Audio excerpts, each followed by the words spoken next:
Sou Rudá Moreira da CNN. Eu gostaria de saber, o juiz federal no TRF1 suspendeu essa exigência do CPF para que a pessoa possa receber esse auxílio emergencial, vocês chegaram a comentar, mas gostaria de saber o que o governo vai fazer, qual atitude o governo vai tomar, o governo pretende recorrer? E só para aproveitar, é que a hashtag auxílio emergencial está em destaque no Twitter nesse momento, ao longo da manhã, muitas pessoas ajudaram a subir essa hashtag com mensagens dizendo que estão encontrando problemas no site da Caixa, que não conseguem acessar, e outras pessoas narram que só aparece um resultado em análise, mas não conseguem acessar, ter as informações nem pedir o auxílio. Então, essas duas perguntinhas, por favor.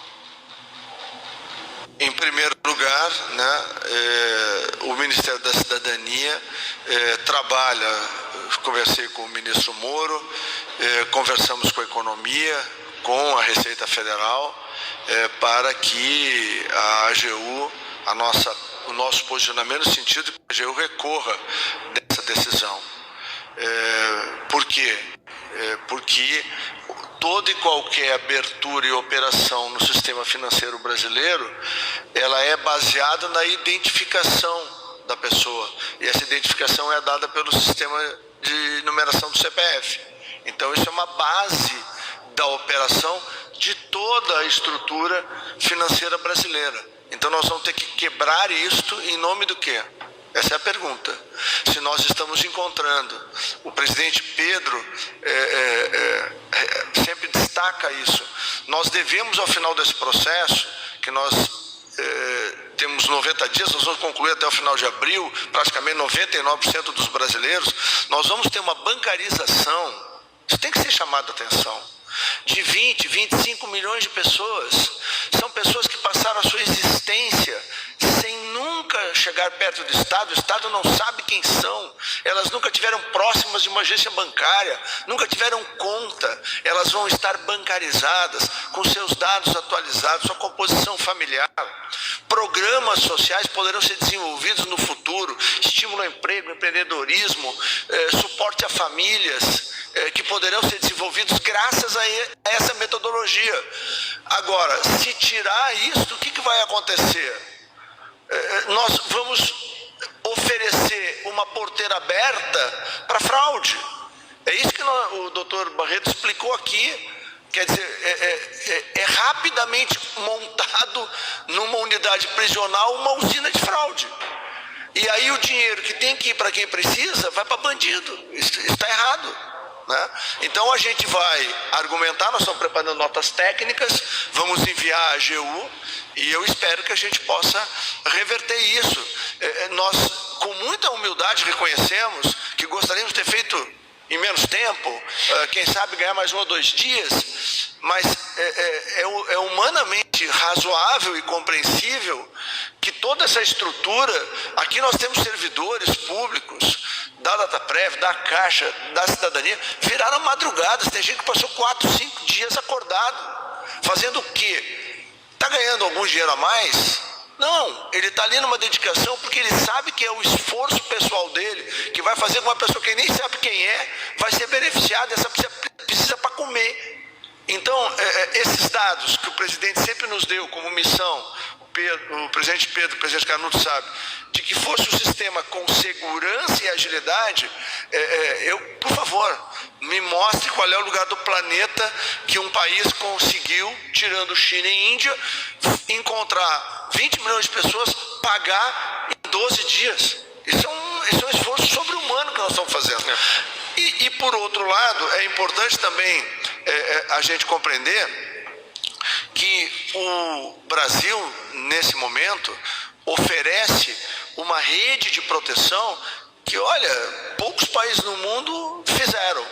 Então, a gente tem tranquilidade de poder levar às instâncias superiores do TRF1 a necessidade de que essa regra seja mantida, porque toda a estrutura financeira, legal, institucional brasileira, ela está assentada sobre o CPF. Se quebrar isso, nós vamos o quê? Vamos abrir para que os fraudadores roubem o dinheiro das pessoas? Isso não faz sentido. Só para deixar claro, então o governo vai recorrer dessa... A cidadania vai fazer essa solicitação aliás, já fizemos, estamos trabalhando já em notas técnicas para dar suporte técnico. A Receita Federal a mesma coisa, e eu acredito que a AGU vai recorrer. Essa é a minha expectativa. A segunda parte da sua pergunta, nós já temos a resposta. A partir das 6 horas da tarde hoje, os 9 milhões que realizaram o cadastro, que já foram aprovados, poderão saber, independente de receber amanhã, no sábado ou na segunda-feira. Então, as pessoas estão bastante aflitas, e claramente a gente entende, porque realizaram o cadastro segunda, terça, quarta da semana passada e estão ainda com o nome em análise. Então, o que vai acontecer? Dos 36 milhões que fizeram cadastro, 9 milhões terão a resposta hoje a partir das 6 horas da tarde, 3 milhões e meio já receberão, será depositado hoje, mas só poderá realizar o resgate amanhã, 1 milhão e meio no sábado, a partir do sábado, ou seja, pessoas que tenham conta no Bradesco, Itaú, Banco do Brasil, e 4 milhões e 200, que são exatamente aqueles, como o ministro Onyx falou, que não tinham conta em banco nenhum, nunca, vão poder fazer a movimentação a partir da segunda-feira da semana que vem. O que é importante nisso? Nós quisemos separar um pouco para que as pessoas que estão tendo pela primeira vez acesso à conta tivessem 1 ou 2 semanas, alguns dias, para poder aprender e realizar o pagamento, e DOCs, etc. Então, só a partir do dia 27, elas podem ir a um ATM da Caixa ou uma lotérica para resgatar o dinheiro. E por quê? Senão, nós teríamos um volume muito grande de pessoas. Vocês imaginam, porque na segunda-feira nós também teremos ao redor de 2 milhões de pessoas, 1,5 milhão, 2 milhões de Bolsa Família. Então teríamos na segunda-feira 6 milhões de pessoas indo às agências. Porque o que é importante? Amanhã, desses 7 milhões e meio que vão receber, metade não vai às agências, porque já está acostumado a receber e fazer as transações naturalmente pelo celular. O que é a nossa preocupação? É uma preocupação social imensa com as pessoas mais carentes, mas ao mesmo tempo que você não tem as agências da Caixa com 1.000 pessoas, como tivemos no saque imediato, né? Eu viajei, 45 fins de semana no passado, e no saque imediato nós tivemos situações com mais de 1.000 pessoas na agência, em um dia que foi o pagamento, só que não tínhamos o coronavírus. Então, neste momento, qual é a nossa preocupação, de novo, para terminar? O equilíbrio entre a questão econômica e a questão de saúde. Esse governo, e aqui eu estou falando, o presidente fala isso, o ministro, todos nós não vamos fazer uma questão de colocar todo mundo junto, mas ao mesmo tempo temos que realizar esse pagamento. Então, esse equilíbrio é fundamental entre a economia e a questão da saúde. E 89 mil pessoas da primeira base de 16.417, que ainda estão em fase de homologação, e é importante dizer que nós, que já temos 35 milhões, correto, presidente Pedro, completamos 37 milhões, então nós teremos, muito provavelmente, não, já estão rodando lá na DataPrev, um lote que o presidente Gustavo Canuto vai apresentar, que muito provavelmente seja na ordem de 11 ou 12 milhões de pessoas que foram os cadastrados, então, na segunda, terça, quarta desta semana. E no sábado e no domingo, segunda, terça e quarta, o presidente Canuto. Mas é importante dizer que desses 9 milhões de pessoas que estão homologadas, e o presidente Pedro começa com a Caixa a fazer os créditos a partir de amanhã, que são os informais mesmo, esses que eram desconhecidos pelo governo brasileiro, nós encontramos em torno de quase 70 mil presidiários. Ou seja, nós temos 577 mil presidiários no Brasil que têm CPFs ativos, nas mais variadas condições. Destes, em torno de 70 mil, o doutor Barreto vai explicar, tentaram burlar o sistema de controle que nós temos junto com a Dataprev, com a Caixa, e tentaram receber os R$600. Os R$600 não é para bandido, não. Não é para presidiário, não. Os R$600 é para as famílias de trabalhadores, pessoas de bem, pessoas vulneráveis, que precisam ser protegidas. O dinheiro tem que ser para elas, e não para espertalhão. Eu estou dizendo isso porque nós recebemos ainda não recebemos, só temos a notícia pela imprensa, da questão de um juiz que quer cancelar a exigência de que exista o CPF para nós fazermos a seleção das pessoas elegíveis. Se o CPF for cancelado, tem 577 mil presidiários que poderão organizar nos presídios usinas de fraude.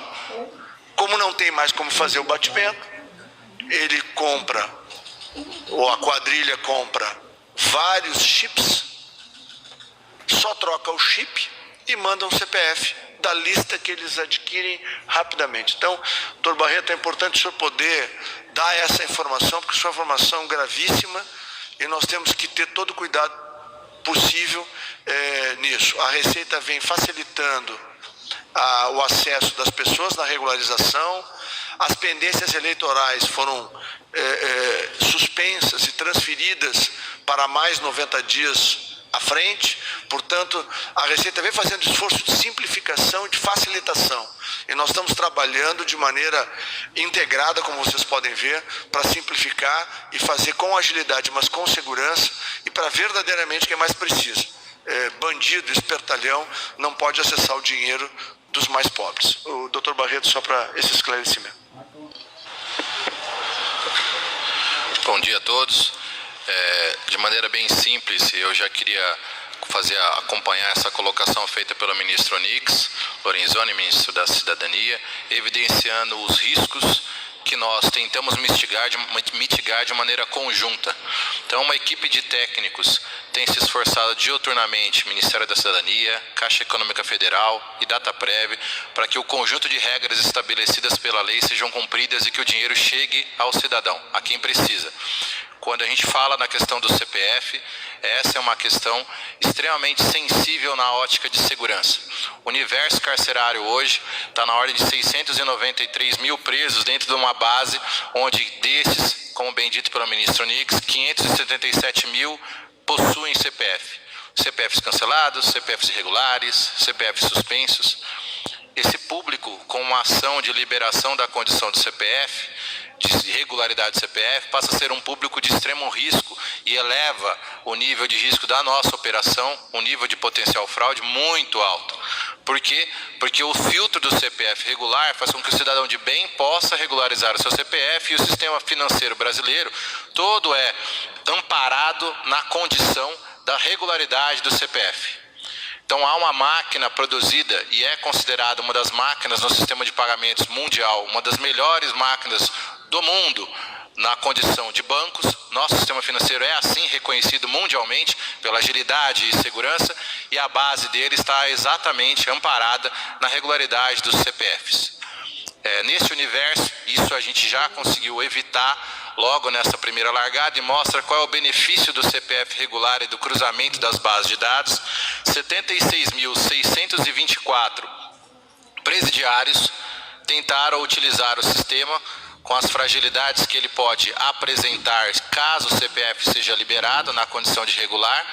Eles tentaram utilizar a sistemática para conseguir acesso ao auxílio emergencial, tirando de fato o recurso de quem mais precisa.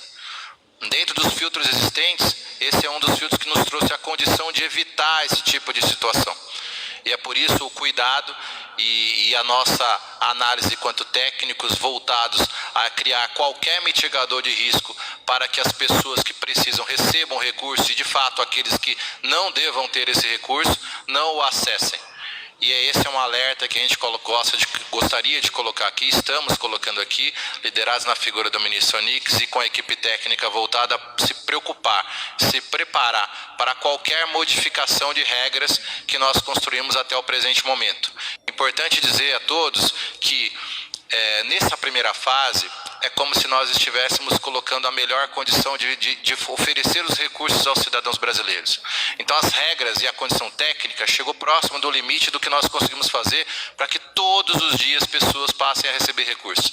Nós chegamos a um nível de maturidade das regras técnicas. Então a gente consegue hoje cruzar as bases, olha a CPF, olha os critérios colocados pela lei de renda, olha a composição familiar, evoluindo tecnicamente os aplicativos, a Caixa colocando outra versão no ar, e agora a gente deve entrar em velocidade que a gente chama de cruzeiro, onde provavelmente, dentro do nosso universo, na semana que vem, diariamente, a Caixa Econômica Federal, como responsável pela dispersão dos recursos aos cidadãos brasileiros, vai conseguir colocar isso com recebimentos diários.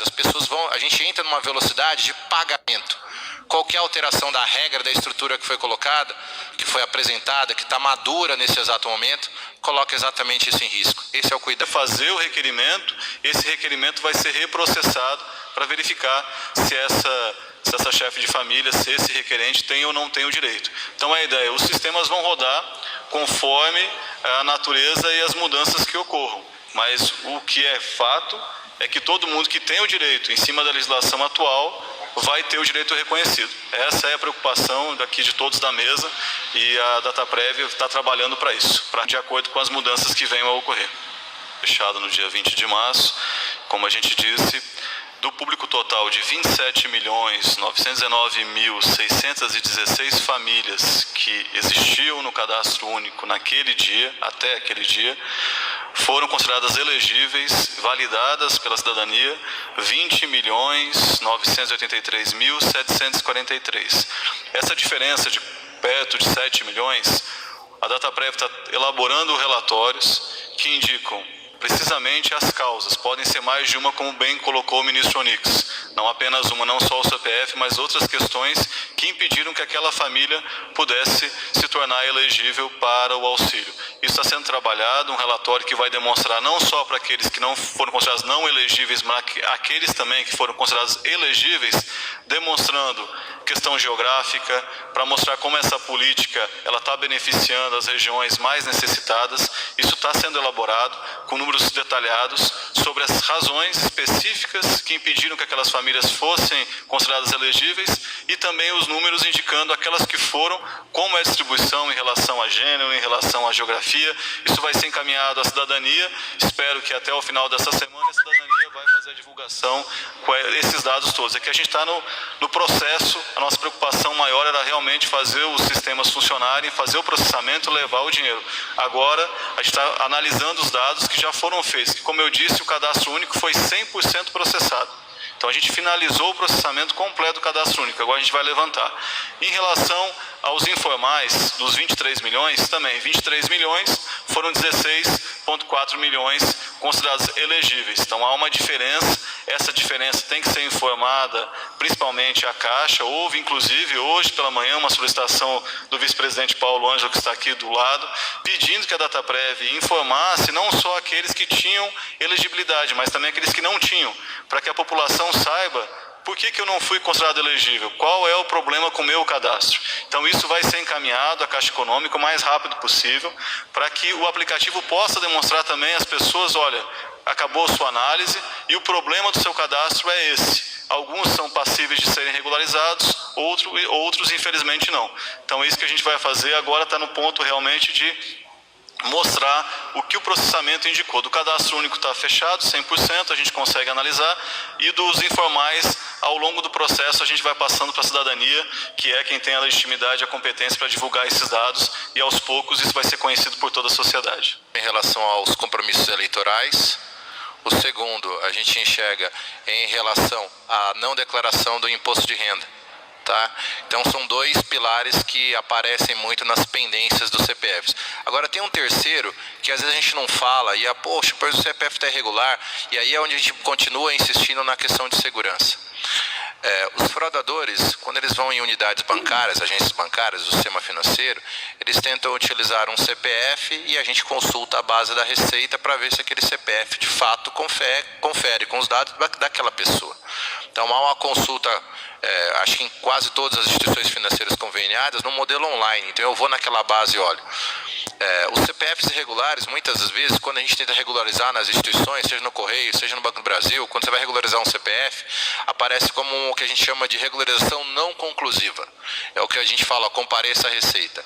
Esse jeito simples de fazer essa verificação e falar que é não conclusiva e indicar que a pessoa tem que comparecer, é porque há um indício de potencial fraude muitas vezes, porque a gente modifica os dados do CPF. Um dado original do CPF está divergente do dado quando a pessoa tentou, por exemplo, fazer uma conta bancária ou tentou regularizar o seu CPF. Alteração do nome da mãe, data de nascimento, uma modificação de um CPF, as pessoas tentam utilizar mais de uma data de nascimento. Então, verificações simples falam que aquele apontamento é como uma regularização não conclusiva. Para nós, qualquer pessoa, qualquer instituição, nós, governo em especial, ou para todos que estão